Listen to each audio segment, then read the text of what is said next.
Hospitals are designed to save lives, yet they often seem to harbor mysteries that escape explanation. In quiet corridors and dimly lit patient rooms, events unfold that are rarely discussed during shifts. However, these moments linger in the minds of those who experienced them and survive to recount their stories. Healthcare workers navigate a delicate balance between reality and the inexplicable. What you're about to hear are true accounts shared by professionals who encountered the unimaginable and continue to ponder if they were awake or ensnared in a vivid nightmare. If you enjoy chilling real-life stories, be sure to subscribe to the channel, like the video, and let us know in the comments which story sent shivers down your spine. Now, dim the lights, put on your headphones, and prepare to delve once more into the shadowy side of fear. Good evening. My name is Marcus. I work as an EMT with the local emergency services, and what I'm about to share happened one night in September. This experience made me question everything I thought I understood. After you hear my story, I believe your perception of reality might change as well. I've always been a skeptic. In my line of work, I encounter life and death situations daily, and I thought I had seen it all. However, an event that took place in September 2005 challenged my beliefs. I was on duty with my partner, Jessica. Before I dive into the story, you need to know something about her. Jessica is known for her honesty and straightforwardness. She's not one to tell tall tales or exaggerate her experiences. If she claims to have seen something, you can trust it happened. Now, let me continue. It was around 11 p.m. when we received a call to assist a patient in cardiac arrest in the Maplewood area of Oak Ridge. The adrenaline was pumping as we sped towards the location, sirens blaring and breaking the quiet of the night. Upon arrival, a family member was waiting for us at the entrance, anxiety visible on his face. Jessica entered first, and I followed closely behind with our equipment. That's when I noticed something unusual. Jessica appeared to be speaking to herself, her lips moving as if conversing with someone invisible.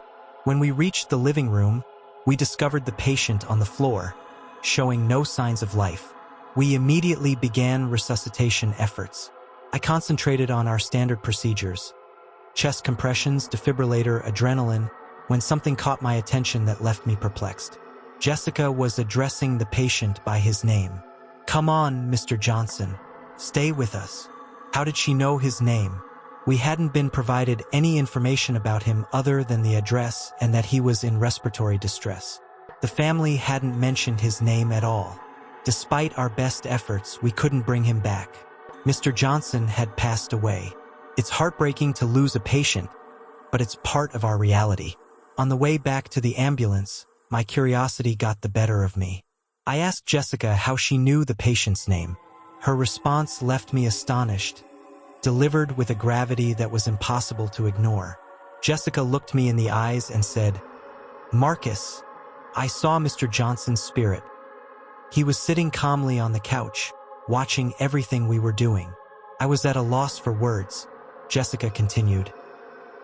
"He spoke to me, saying that trying to save him was futile, that his time had truly come. If anyone else had shared such a story, I would have dismissed it as stress-induced imagination." Yet, Jessica had never been one for fantastical stories or exaggeration. The conviction in her voice and eyes left no room for doubt. In the following days, I couldn't shake off what had occurred. No matter how hard I tried to rationalize it, I found no explanation. I began to recall other unusual instances involving Jessica.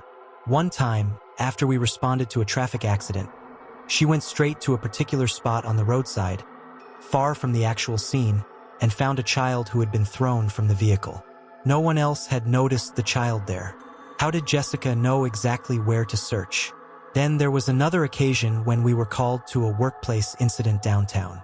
For reasons unbeknownst to me, Jessica suggested taking the stairs instead of the elevator because it would be quicker. Minutes later, the entire block experienced a power outage. If we had been in the elevator, we would surely have been trapped. After that night with Mr. Johnson, I began to observe Jessica more closely. The more I watched her, the more I sensed that she possessed an unusual intuition, something beyond the normal five senses. One day, I finally gathered the courage to ask her about these seemingly supernatural abilities. She looked uneasy but eventually shared her thoughts. Jessica revealed that she had seen and heard things that others couldn't since she was a child. Initially, she believed she was losing her mind, but over time, she learned to accept this sensitivity and even use it to assist others. "It's like I have one foot in each realm," she explained. "Sometimes it's a burden to see those who have passed on or to hear voices that no one else can, but I've learned to make use of this gift in our work." Her honesty prompted deep reflection within me. In our profession, we navigate the thin line between life and death every day. But what if there's more happening than what meets the eye? What if death isn't the end, as I once thought, but rather a transition to another form of existence? After that conversation, I began to notice other unexplainable events during our shifts.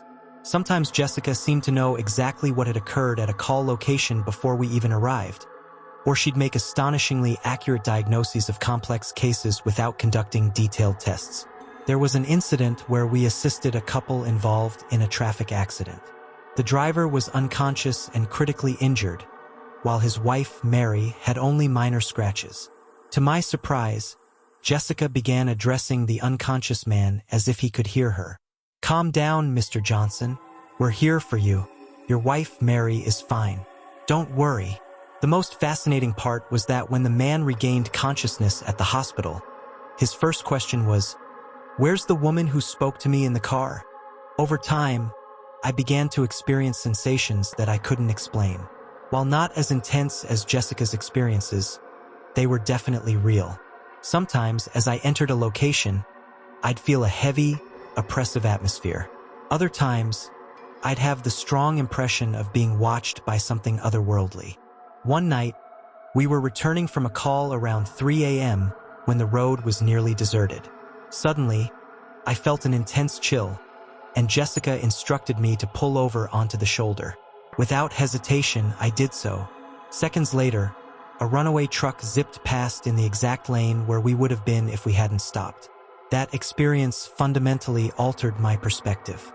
Although I still believe in science, medicine, and the protocols I was taught, I now understand that there are things beyond scientific explanation. These days, when Jessica makes an unusual comment during a call, I no longer question her judgment.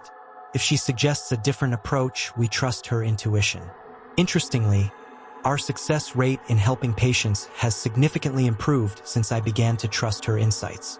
Sometimes I think that we all might have a hint of that sensitivity, but perhaps we haven't developed it fully. Maybe it just takes a bit of attention to the subtle signs around us. What I know for certain is that after that night with Mr. Johnson, I changed forever. Now, during every call, I'm aware not only of vital signs and visible symptoms, but also of the subtleties I once overlooked, like shifts in the atmosphere of certain locations or the feeling of a presence, even when no one is visibly there. Remarkably, this has made me a better EMT. I've come to realize that caring for people extends beyond the physical realm. Sometimes offering spiritual support or saying the right words at the right moment can be transformative. So, the next time you feel an odd chill or sense that something more is afoot around you, don't dismiss it. Perhaps you too have a unique sensitivity waiting to be discovered. If my story has prompted you to reflect on some unexplainable experiences of your own, it might be that our perception is wider than we think. Thank you for listening to my account. Good evening, everyone. I'm Alex, and tonight I'd like to share a story that may change your perspective on the existence of ghosts. This experience took place in the late 1980s while I was working at Maplewood Medical Center. What I encountered back then made me realize that some locations hold the echoes of the past in ways we can't fully explain. To be honest, before I started my job at Maplewood, I was one of those skeptics who found ghost stories amusing, believing they were just figments of imagination. That changed drastically due to my time at the facility. It was 1985 when I had just completed my nursing degree and secured a position at the hospital. I was thrilled, feeling like I was destined to make a significant impact. However, I had no idea that the true transformation would happen within my own mindset.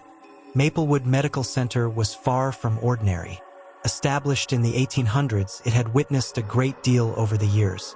During a local war from 1845 to 1848, the hospital overflowed with injured soldiers. You can picture the chaos. Halls filled with men in agony, frantic doctors hustling everywhere, with a palpable scent of blood lingering in the air. From my first day on the job, I heard the veterans speak of unusual happenings. They recounted tales of voices echoing in the dead of night, footsteps resonating in empty corridors, and even sightings of soldiers clad in old-fashioned uniforms. Initially, I dismissed these stories, thinking the staff just needed a break. The first night on my shift was uneventful enough. Sure, there was the usual heavy atmosphere of a hospital after hours, but nothing frightening. However, by my second week, things started to get strange.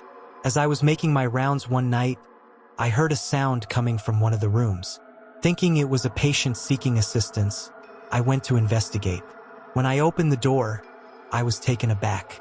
A man in a vintage military uniform stood at the foot of the bed, saluted me, and then disappeared right before my eyes. I quickly shut the door and opened it again, but there was no one there, just the patient peacefully asleep. I won't lie, it unnerved me. Yet, I reassured myself that I was just overtired. After all, it was around 3 a.m., and I was deep into a long shift. Surely, my mind was playing tricks, right? But then, similar occurrences kept happening. Other nurses, doctors, and patients started reporting odd events. One nurse insisted she heard military commands being shouted in an empty hallway.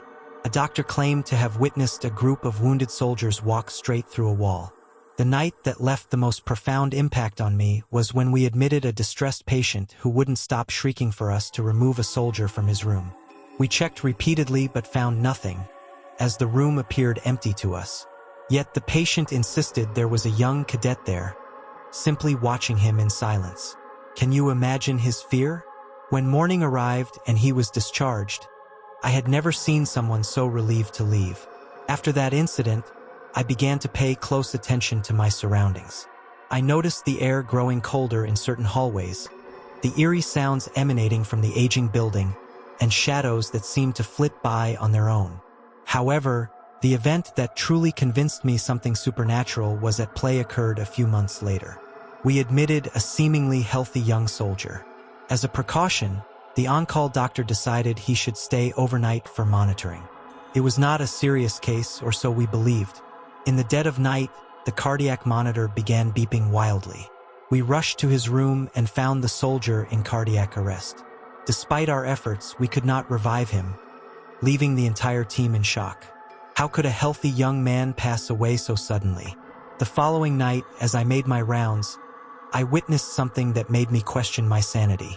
At the end of the hallway, near a window, stood the same young man who had died the previous night. He looked at me with sorrowful eyes before vanishing into thin air.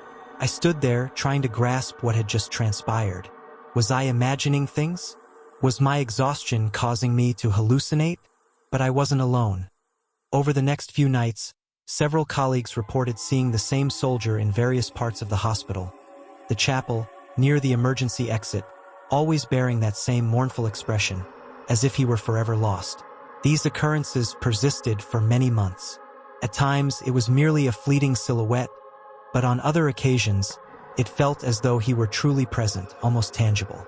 On certain nights, the air would grow frigid, alerting us to the presence of something supernatural. Eventually, these sightings became scarcer until they ceased altogether. However, the hospital was forever altered in my mind thereafter. It felt as if the walls held untold secrets, and every nook concealed a narrative we couldn't fully grasp. Strange stories circulated, too. Patients spoke of voices echoing in the dead of night, shadows darting through hallways, and doors mysteriously slamming shut. There was an instance when a new nurse sprinted out of the supply closet, pale and shaken. She claimed to have seen a group of injured soldiers sitting on the floor as if awaiting care. Another time, while I was alone in the staff lounge, I heard an unsettling sound that froze me with fear. It was a low noise, nearly imperceptible, yet I recognized it as the rhythm of military boots, like marching. I stepped into the hallway, anticipating to find someone with a radio, but no one was there. The sound amplified, as if an entire regiment were marching toward the hospital. I could hear footsteps, the clatter of gear, and even distant voices issuing commands. It felt like the past had resurfaced, bringing back all the soldiers who once occupied those grounds over a century ago. I stood paralyzed as the noise escalated and then gradually diminished, as though the Phantom Battalion had moved right past me. When quiet returned, I had the eerie sensation of having witnessed something surreal, an echo of a bygone era trapped within those walls. Following that night, my awareness heightened. I noticed how the lights occasionally flickered for no apparent reason, the sudden scent of blood wafting through certain hallways, or faint groans emanating from empty rooms. Once, while assisting in transferring a patient, the individual became distressed and pointed down the corridor, insisting that a group of wounded soldiers was there. To our eyes, the space appeared vacant. Yet in his vision, the hall was crowded with bloodied men, some missing limbs, pleading for help. Strangely, over time, you adapt to these experiences. They remain unsettling, but they eventually weave into the fabric of daily life. You learn not to flinch when you hear footsteps trailing behind you in an empty corridor or feel a hand on your shoulder, only to turn and find no one. Years passed as I continued my work at the hospital. The bizarre happenings never truly vanished. They ebbed and flowed. I noted that during the anniversary of that mid-century battle, the activity heightened. It was almost as if the date revived the memories ingrained in the building. I became intrigued by how some patients seemed extra attuned to these events. Some could spend weeks in the hospital without noticing anything strange, while others would arrive and, on their very first night, start experiencing unsettling phenomena. I often wondered if certain individuals were simply more receptive to the supernatural or if the spirits chose their communicators. Over time, I grew to respect these presences. It transitioned from fear to acceptance, recognizing there are aspects of existence beyond our understanding. On quiet nights while working alone, I found myself addressing them.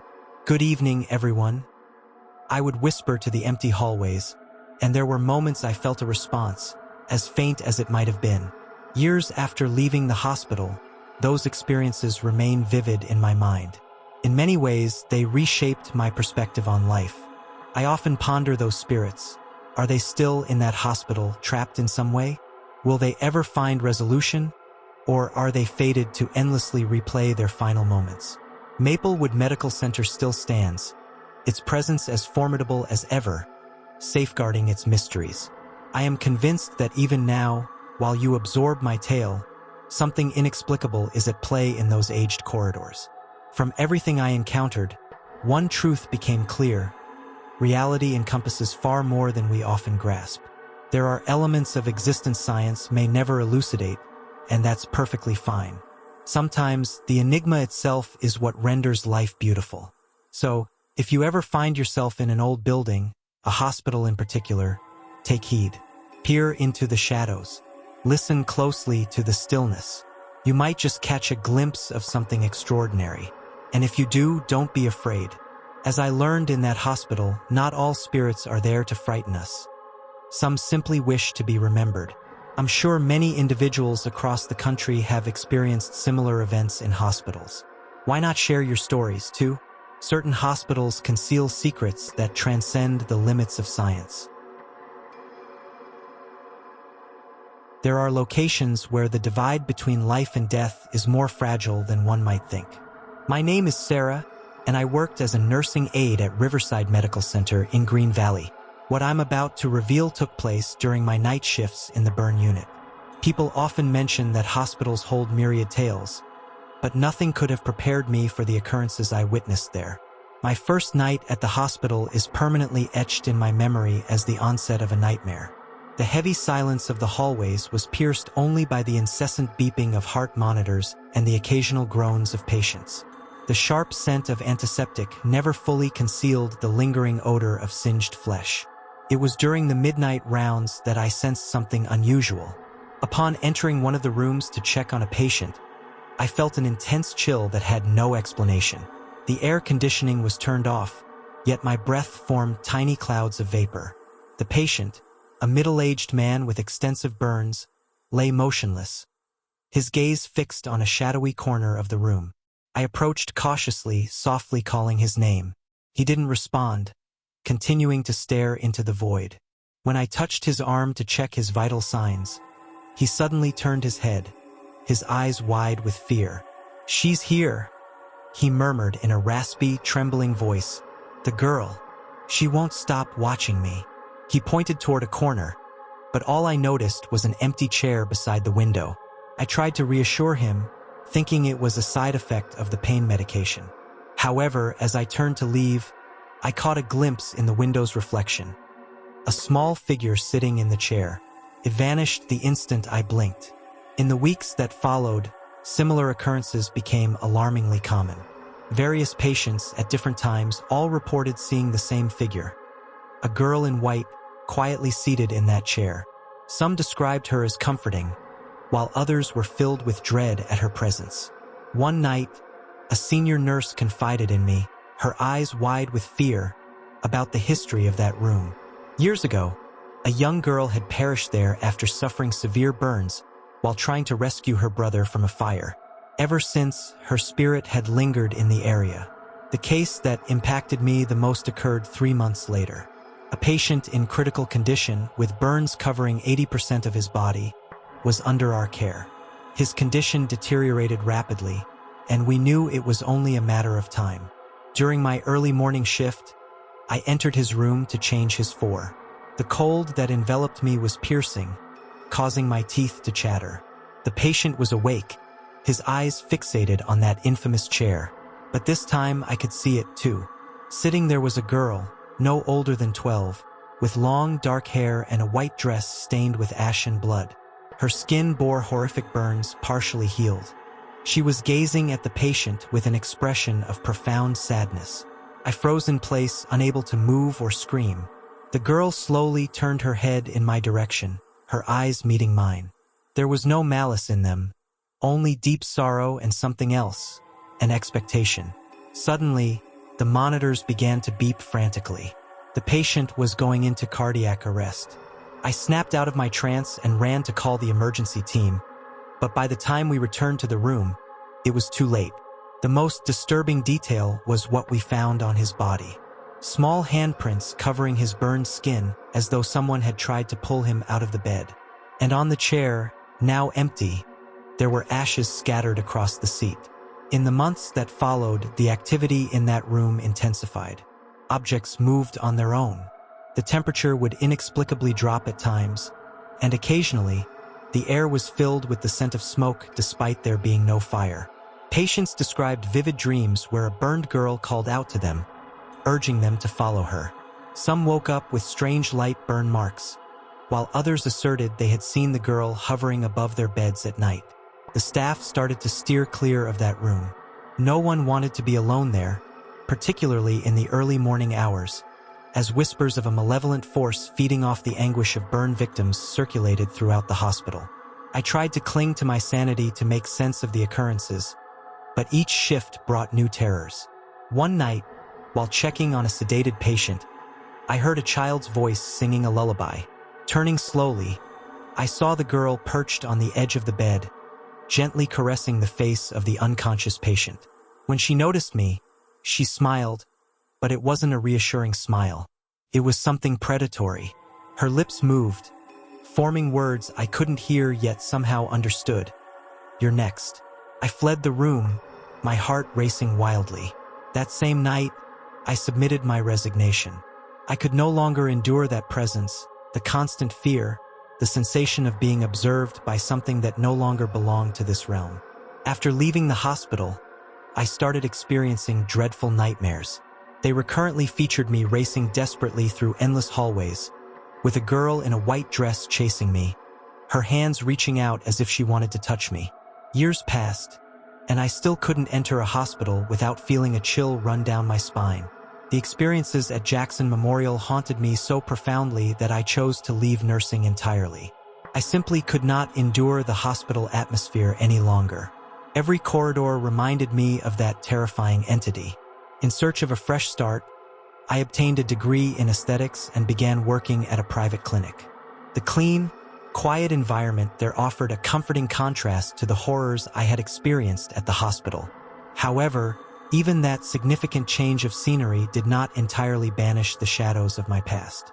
Away from the hospital, there were moments when gazing at mirrors or reflective surfaces, I felt the terrifying sensation of catching a glimpse of a burned girl staring back at me. These visions occurred often enough to make me question my own sanity. Seeking peace, I reached out to a local spiritualist center. The medium who received me listened gravely to my story. He explained that sometimes traumatic events could open pathways to the spiritual realm, allowing certain entities to attach to us. I dedicated months to attending spirit release and cleansing sessions. The process was intense and often frightening. During one particularly intense session, the medium entered a trance and spoke with the voice of a child. The message was confusing, mixing pleas for help with dark threats. Gradually, the visions began to diminish. The reflections in mirrors became less frequent, and the sudden chills almost vanished. Yet the fear lingered. Even after my time at the spiritualist center, the true nature of that entity remained unclear to me. Was it genuinely the spirit of a young girl trying to comfort other sufferers, or something more sinister using the facade of an innocent child to approach vulnerable souls? Whatever it was, it left marks on everyone who came into contact with it. A dark reminder that some things in this world defy our understanding. Sometimes what may seem like a guardian angel could actually signify something much darker. To this day, years later, I still awaken in the middle of the night, drenched in sweat, convinced that I can feel those small, burned hands touching my face and hear that childlike whisper echoing in my ears. At times, I wonder if I will ever completely escape that young figure, even with regular visits to the spiritualist center. My new life at the aesthetics clinic is peaceful and satisfying. However, I can never erase what I went through.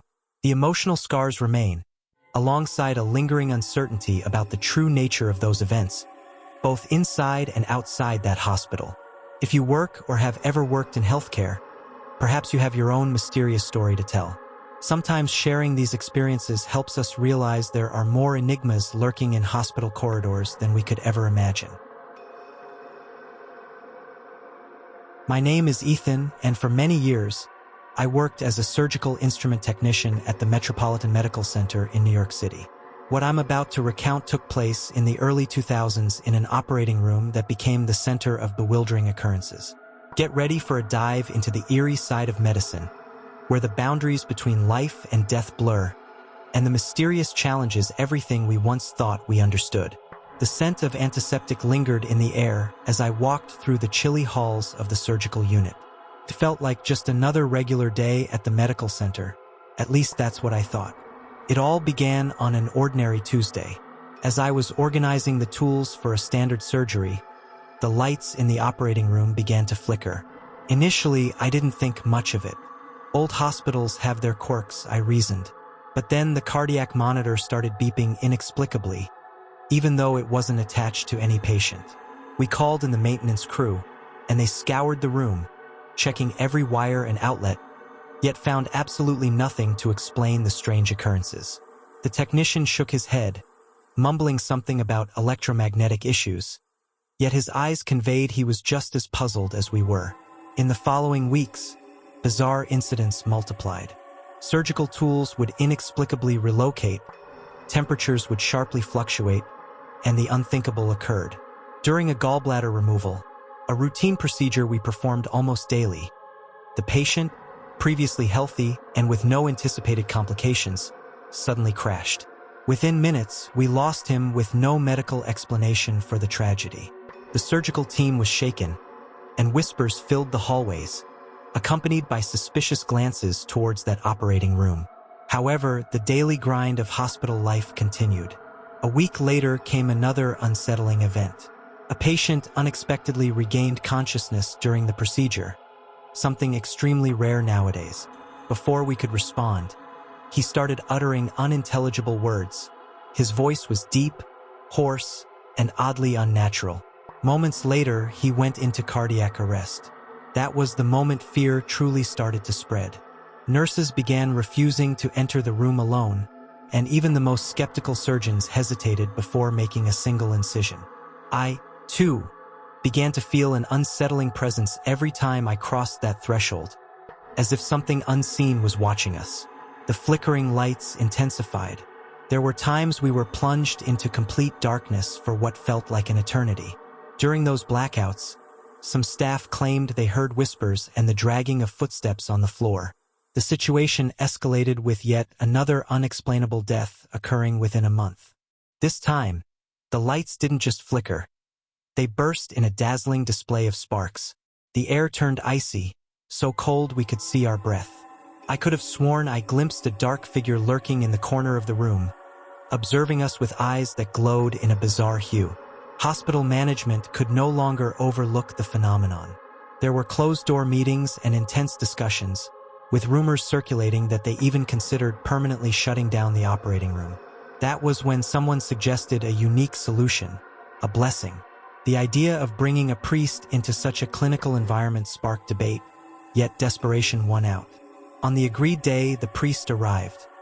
He was an elderly man with eyes that seemed to carry countless secrets. As he conducted the ritual, the air thickened, making it hard to breathe. The lights flickered wildly, and for a fleeting moment, I thought I heard a distant scream, as if something was being forcibly removed from that room. When the ceremony concluded, a profound silence enveloped us.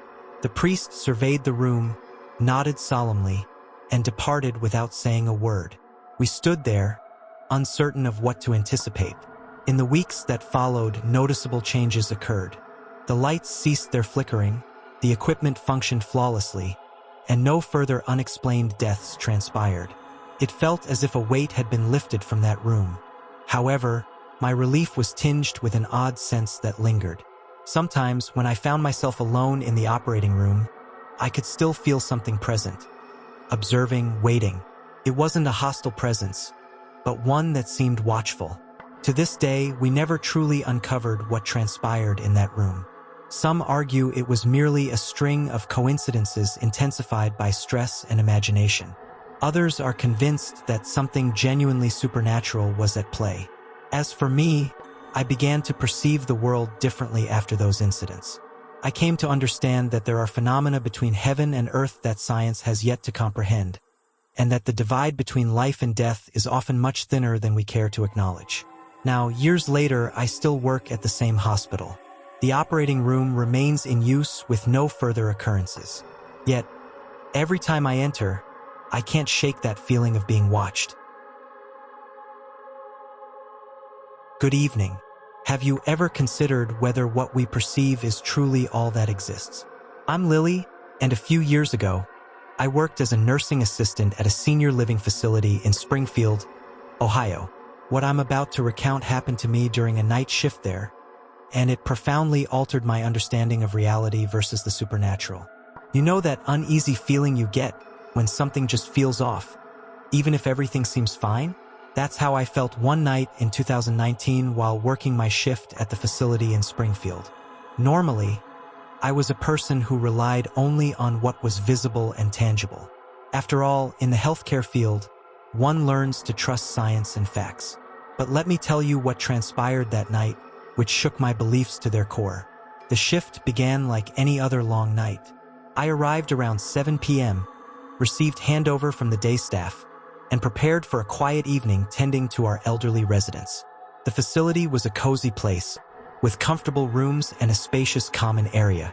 The nursing station was set up in a curved glass enclosure, allowing me to observe nearly half of the resident rooms. I felt a bit anxious this time as it was my first night shift alone. Normally, there would be another nurse with me, but my partner was absent due to personal issues. Around 11 p.m., things took a strange turn. I was busy jotting down notes in a residence chart when I heard the first odd sound, footsteps. However, these were not typical footsteps. They were slow and dragged, as if someone was struggling to walk. I looked up, expecting to see a resident needing assistance, but the space was deserted, shadows dancing in the low light. Deciding to investigate, I conducted a round, checking on each resident. Everyone was soundly asleep in their beds. No one appeared to have gotten up. Returning to the nursing station, I attempted to brush off the noise as a figment of my imagination. But then it happened again. This time, it wasn't just footsteps. I heard a creaking sound as if a door was being opened slowly. My heart started to race. I scanned the room through the glass of the station, but saw no sign of life. No movement, no indication that anyone was awake. I conducted a more thorough round, checking all the bedrooms, bathrooms, the kitchen, and even the supply closets. But everything was in order, and residents remained peacefully asleep. When I got back to the station, I was genuinely starting to feel frightened. The strange sounds continued, footsteps, creaking, and now faint music, a ghostly children's tune as if echoing from a distance. I grabbed my phone and called my brother overseas. I just needed to hear a familiar voice to ease my nerves. As I explained the bizarre noises happening around me, I felt tears welling up. It all seemed like something out of a horror movie. And then it happened. While I was talking to my brother, I glanced to my left and saw something that made me freeze in terror. One of the residents was standing outside the glass enclosure, staring at me with an expression of rage I had never seen before. She raised her hand and pounded on the glass, the sound reverberating through the silence. I quickly hung up and rushed to assist her, my heart pounding in my ears. This resident had suffered a stroke a few years back and typically appeared calm and confused. But that night, she seemed completely transformed. Her eyes were wide, fixated on me with a frightening intensity. I tried to talk to her, asking what she needed, but all I got in response were angry murmurs, unintelligible words that spilled from her lips like curses. The more I attempted to soothe her, the more agitated she became. Eventually, I managed to guide her back to her room and gave her medication early since it was almost time for her dose. As I helped her settle down, I noticed her body was icy cold, as if she had been outside in the winter for hours. The moment she lay down, she went still, her eyes closing and her breathing calming instantly, as if a switch had been flipped. My hands were trembling as I returned to the nursing station, and suddenly, everything was quiet again. The facility was silent, as if nothing had occurred. The rest of the night passed with me on high alert, waiting for something else to happen, but nothing did.